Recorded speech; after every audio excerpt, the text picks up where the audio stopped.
கிறிஸ்துவுக்குள் அன்பானவர்களே, உங்கள் அனைவரையும் நண்பர் சுவிசேஷ ஜெபக்குழு சார்பாக உங்களை வாழ்த்துகிறோம்.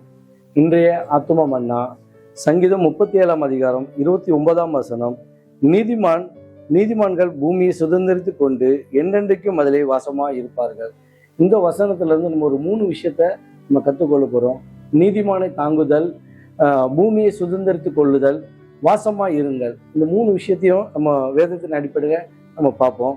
நீதிமானை தாங்குதலுக்கு அதே அதிகாரம் 37 அதிகாரத்துல 17 துன்மார்க்கருடைய புயங்களை முறியும், நீதிமான்களையோ கர்த்தர் தாங்குகிறார்.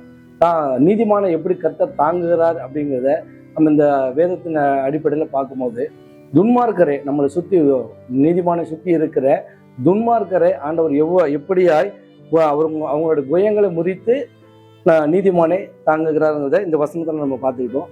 அடுத்தபடியா பார்க்கறது பூமியை சுதந்திரித்து கொள்ளுதல்.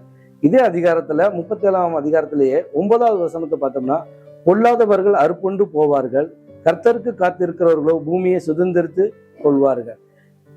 கர்த்தருக்கு காத்திருக்கிறவர்களே பூமியை சுதந்திரித்து கொள்வார்கள்.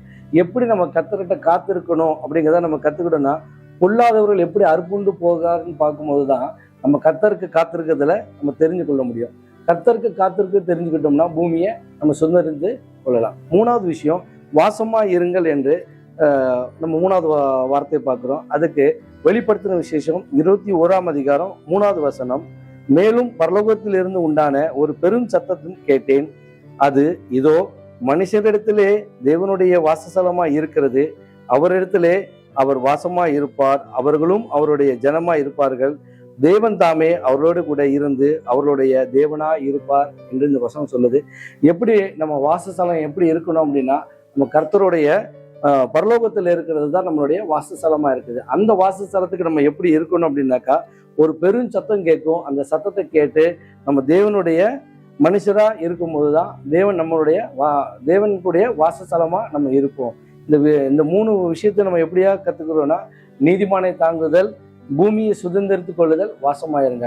இந்த அதிகாரத்திலிருந்து நம்ம இந்த வசனத்தை நம்ம அதிகமாக தெரிஞ்சு கொண்ட வார்த்தைகளுக்காக தேவனை நம்ம ஸ்தோத்திரிப்போம், ஜெபம் செய்வோம். எங்களை அதிகமாக நேசிக்கிற நல்ல தகப்பனே, இந்த அருமையான வேலை தந்ததுக்காக நன்றி தகப்பனே. இந்த வீடியோ பார்த்து கொண்டு இருக்கிற ஜனங்களுக்காக இந்த வார்த்தையை நீ தெளிவாய் கொடுத்ததுக்காக நன்றி செலுத்துகிறோமப்பா.